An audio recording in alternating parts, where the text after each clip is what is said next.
What's up, guys? Welcome back to another episode of BAM GPG. I'll be your host, Bryson. And I'll be your co-host, Ben. And today we're going to talk about the Packers' first 4 draft picks. And if you haven't already, like and subscribe and go check out our TikTok, BAM GPG. That's right. So, Bryson, we're going to kind of break down our first 4 draft picks in this year's draft class. So now that the draft is completed, we'll run through that. But kind of first, we did draft a corner kind of late in the draft, but we didn't take any corners early, right? Nobody of significance that's going to replace Jair Alexander, right? So what's that mean for the Packers? Well, there was a press conference where Gutekunst was speaking. Somebody asked him about Jair Alexander, and just kind of nonchalantly, said he's still on the team at this moment. So it didn't give a definitive answer as to whether, the Packers still intended to move on from him, but also didn't sound real committed to him either.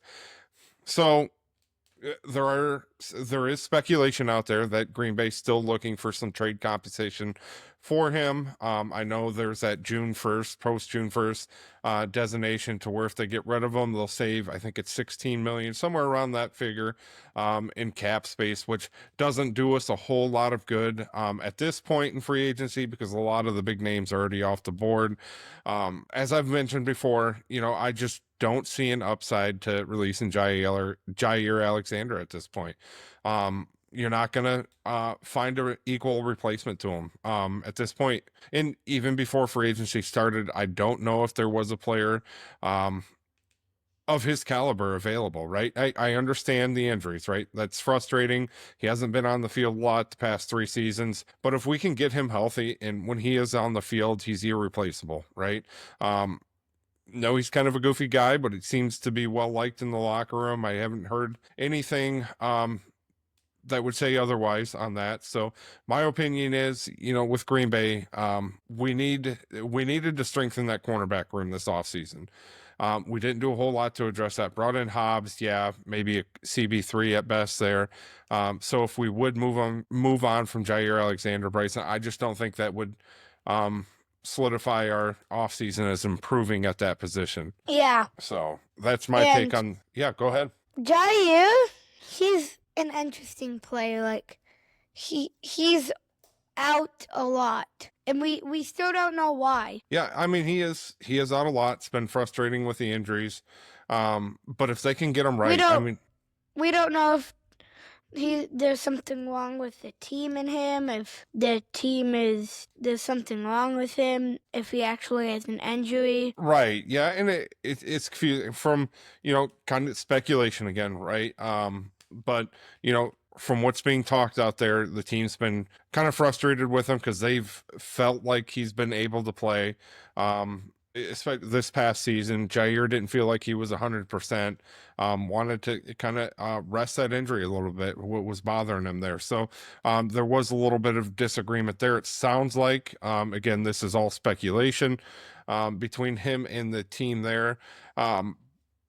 But I think, if he's able, he's been out since basically that second snap in that Chicago game this past season. So if he's able to correct whatever was going on and we can have him out on the field, keep him healthy, we're going to be miles ahead for it, right? I understand the frustration with the injuries, but what are you going to do at this point? You're going to cut, release him, save a little bit of cap space, on cap that you're not going to spend this offseason regardless. So I just don't see the upside to it. If I was Gutekunst, keep him. He makes you better when he is out on the field. Simple as that, right? So digress from that a little bit here, Bryson. Let's get into our first 4 picks here. So our first pick in this year's draft class, Bryson, was Matthew Golden. Oh, quick rundown on Matthew Golden, right? So he's a 6 foot, 195-pound wide receiver. Quick. He ran a 4.29 40. He graded out in 2024 with a 74 overall. He doesn't look too good. It was an average grade, right? He had 987 receiving yards, 17 yards per reception, and 9 touchdowns. So his receiving grade was slightly above average at 75.6. His grade versus man coverage, slightly below average, 65.2 there. And his contested catch rate, this is a number that I love to look at with wide receivers. I like it to see it above 50%. He was actually at 61.1 on the season. So I like that a lot. Again, this is a guy who's got great footwork. He's got excellent quickness, acceleration, ran a 4.29. So he's definitely going to be a deep threat for Green Bay, an asset for Green Bay in that aspects. I'm excited to see what he can do. At the NFL level, his speed's definitely elite. Interesting. It's the first time we've taken a wide receiver in the first round since 2002. So pretty excited about that. We'll see what he can do.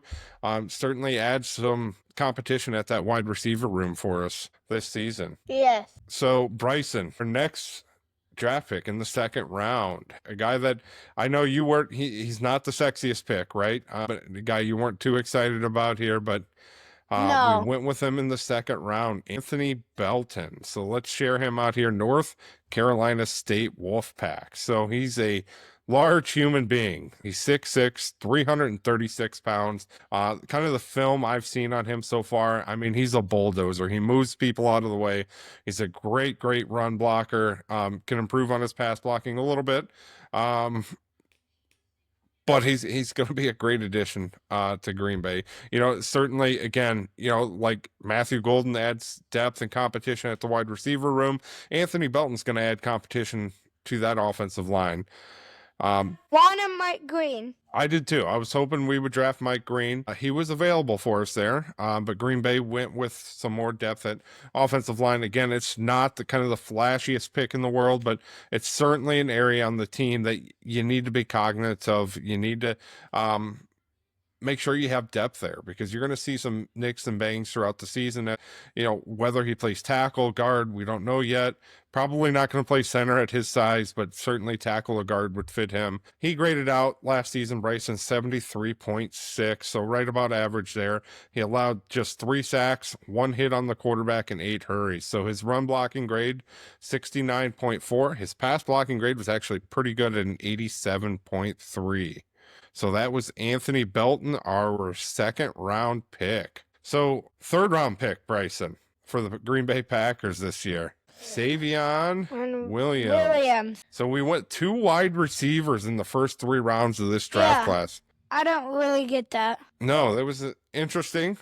We definitely got a deep receiving room. So it'll be interesting to see what the Packers do going into the season, who they keep on the active 53-man roster and who doesn't stay. So Savion Williams, though. So to me, this is a replacement for Christian Watson. Christian Watson's going to be out the first at least 12 weeks of the season here. So we needed that bigger body on the outside.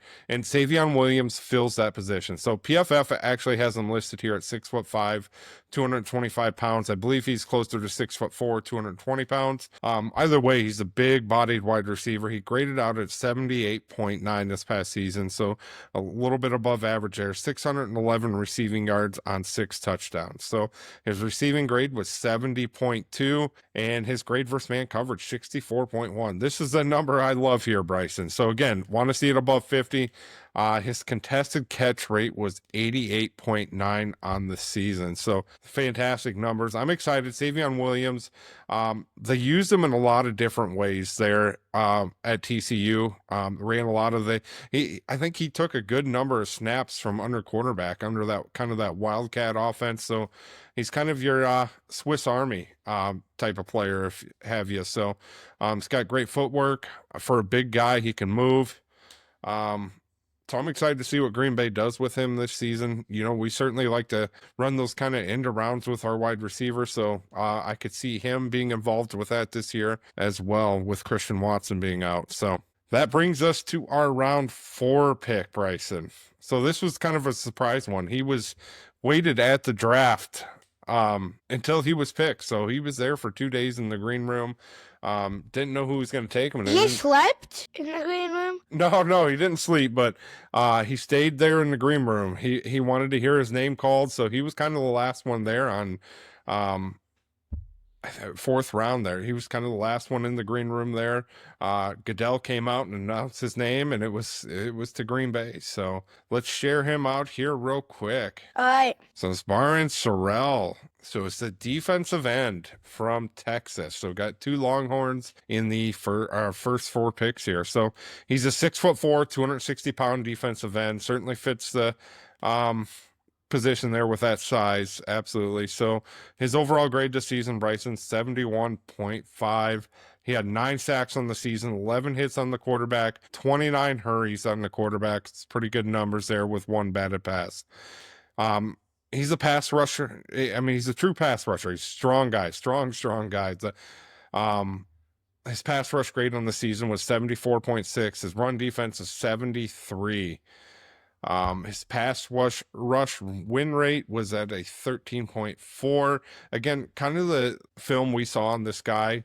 I view him more. He graded out well at run defense, right? But certainly knows how to get to the quarterback. He's a strong guy, knows how to move people.